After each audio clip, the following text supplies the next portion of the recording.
perderam elétron nenhum, estão compartilhando. E é isso aí. Agora eu vou falar sobre as ligações iônicas, também chamada de ligação eletrovalente. Esse tipo de ligação é realizada entre íons, cátions e ânions. Daí o termo ligação iônica.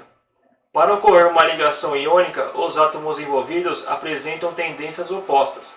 Um átomo deve ter a capacidade de perder elétrons, enquanto o outro tende a recebê-los. Então, aqui no caso, como o sódio possui só um elétron na camada de valência, então ele tem a tendência em doar elétrons, porque ele tem só um. Se ele tivesse mais de 4 elétrons, ele teria a tendência de receber elétrons, que é o caso do cloro, que possui 7 elétrons na camada de valência, então ele tem a tendência de receber elétrons. Então quer dizer, o sódio por doar seu elétron fica positivo, e o cloro por receber elétrons fica negativo, conforme está aqui ilustrado. Então, o sódio positivo e o cloro negativo. Cloro ânion, sódio cátion.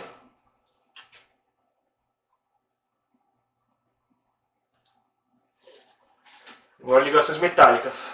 É a ligação que ocorre entre os materiais, elementos considerados eletropositivos e bons condutores térmicos e elétricos. Para tanto, alguns metais perdem elétrons à sua última camada, chamada de elétrons livres, formando assim os cátions. Então aqui a estrutura cristalina dos metais, que é as ligações químicas. A ligação química do metal ele é formado por nuvens eletrônicas, que são os elétrons livres. Como os metais possuem poucos elétrons na sua camada de valência, menos que 4, eles tendem a doar elétrons. Como a ligação é só entre os metais, então eles não compartilham e nem doam elétron. Eles estão dividindo elétron entre eles. Então o elétron fica livre na sua estrutura. E essa estrutura consegue explicar por que os metais são bons condutores elétricos. Porque eles não precisam de muita energia para desprender o elétron dos átomos. A partir disso, os elétrons liberados na ligação metálica formam uma nuvem eletrônica, também chamada de mar de elétrons, que produz uma força fazendo com que os átomos do metal permaneçam unidos.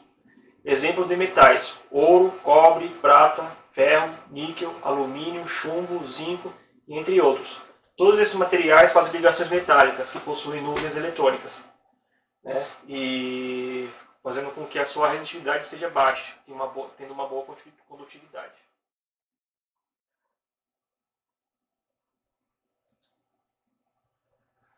Agora vamos falar sobre as características dos metais em relação à condutividade. Cada material assume um comportamento diferente. Na sua resistividade, sobre a influência de temperatura, nos metais puros, quanto maior a temperatura, maior a resistividade. Então quer dizer, em metais puros, quanto mais aumenta a temperatura, maior fica a sua resistência. O que significa? Por exemplo, aqui está uma estrutura cristalina. Aqui as bolinhas verdes são os núcleos dos átomos. E aqui essas linhas estão representando o fluxo de elétrons. Quando a estrutura cristalina está numa temperatura relativamente baixa, ele não tem muita agitação. Então, fazendo com que os elétrons consigam passar livremente. Quando o átomo está sendo aquecido, o aquecimento nada mais é do que a agitação dos átomos. Essa agitação dificulta a passagem dos elétrons. A gente pode ver aqui na figura que a linha do fluxo dos elétrons ela vai fazendo um zigue-zague. Ela está colidindo com os núcleos do átomo, fazendo com que dificulte a passagem dos elétrons.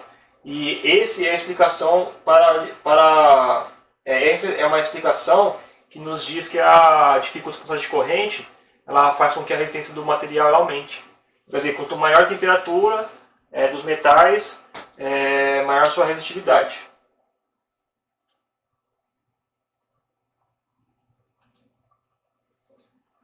Na grafita, no silício e no germânio, quanto maior a temperatura, menor a resistividade.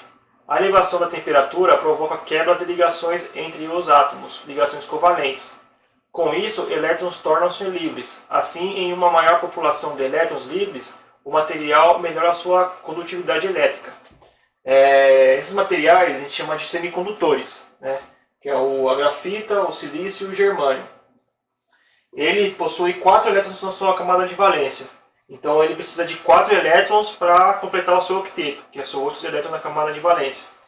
Então eles fazem 4 ligações entre eles mesmos. Ó. Aqui tem um átomo de silício fazendo ligação com outro átomo, com o terceiro átomo, o quarto átomo. Então ele tem 4 átomos de silício ligados em um núcleo de silício. Então aqui é uma ligação covalente, porque estão compartilhando elétrons.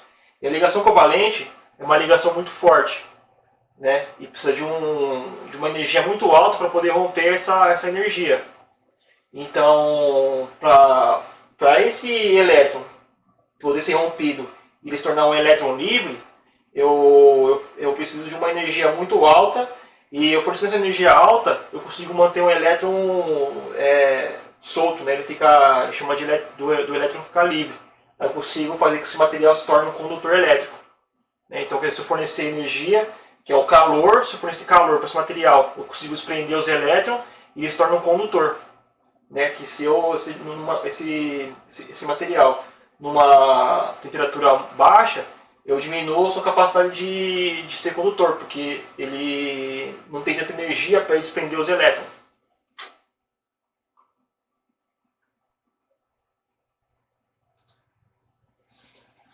Existem ligas metálicas em que o aumento do grau de agitação das moléculas e o aumento dos números de elétrons livres se compensam.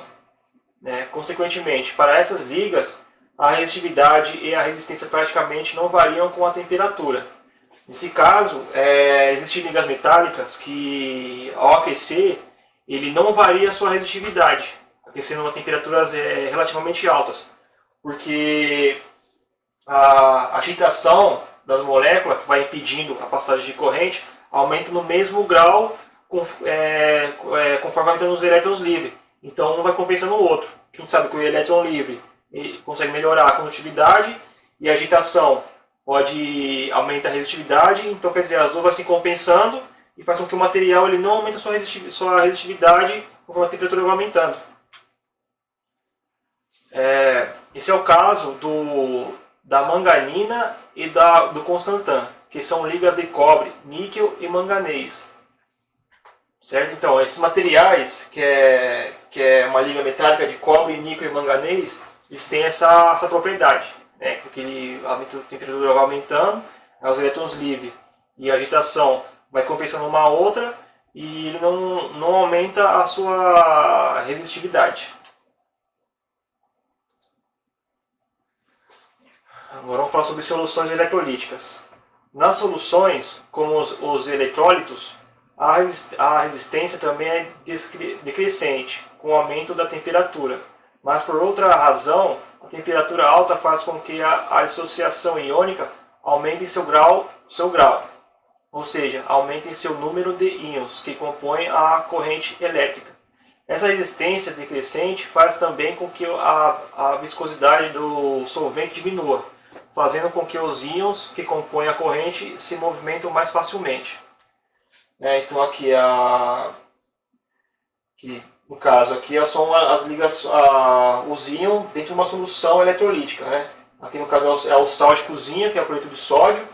Conforme eu vou colocando sal na água, ele vai se dissolvendo.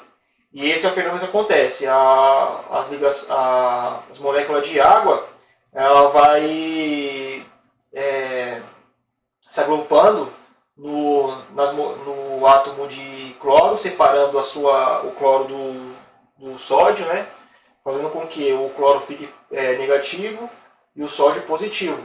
E fazendo essa separação, eu consigo deixar o sódio positivo e o cloro negativo. São átomos que estão ionizados dentro do líquido. E átomos ionizados, quanto mais tiver, mais condutividade vai ser essa substância. Então quer dizer, a substância se torna um condutor elétrico. Quanto mais tiver íons dentro dessa solução, menor a sua resistividade. E quando aumenta a temperatura, eu consigo aumentar a quantidade de íons dentro dessa solução. Então, fazendo esse material ficar mais condutivo. Então, essa explicação, porque as soluções eletrolíticas com a temperatura mais elevada, ela se torna menos resistiva. Porque a gente consegue dissociar mais cloro e sódio do sal de cozinha e eles se tornam ânion e cátion. Aí se torna um material mais condutivo. Aqui tem uma demonstração da mudança da resistividade quando a gente aumenta a temperatura da solução eletrolítica.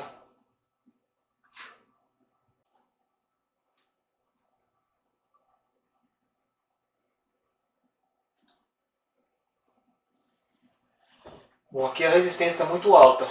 O multímetro não está conseguindo medir, né? A escala dele não chega a esse tipo de resistência. Eu joguei o sal agora na água.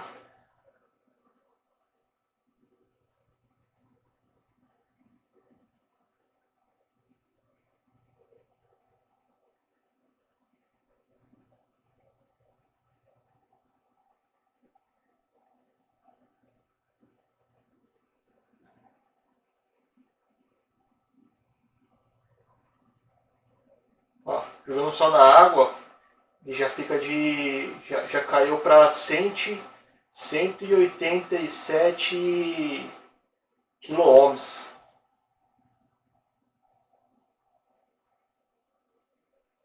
E vai caindo cada vez mais. Colocando o sal na água, ele se torna um material mais condutivo. Agora eu acendi o fogão para aquecer mais a água. Ainda vou colocar o sensor para medir a temperatura. Mas você já pode ver que a resistência já vai caindo conforme a água vai aquecendo. Uma variação mínima de temperatura já faz com que a resistência já caia. Agora vou colocar o termômetro, né?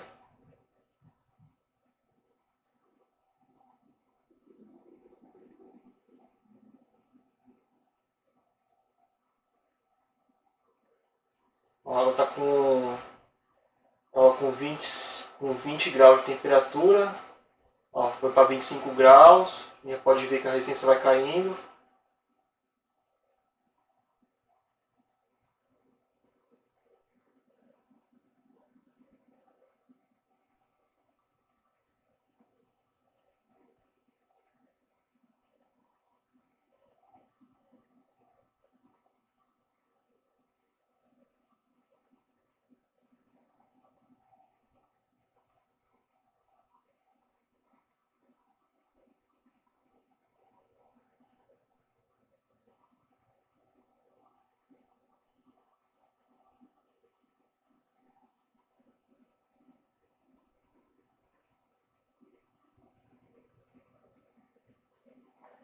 Tem uma queda brusca, uma pouca variação de temperatura a gente consegue ter uma queda muito alta, né?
Agora vamos falar da segunda lei de Ohm. Vou falar sobre a mudança de resistividade através da temperatura.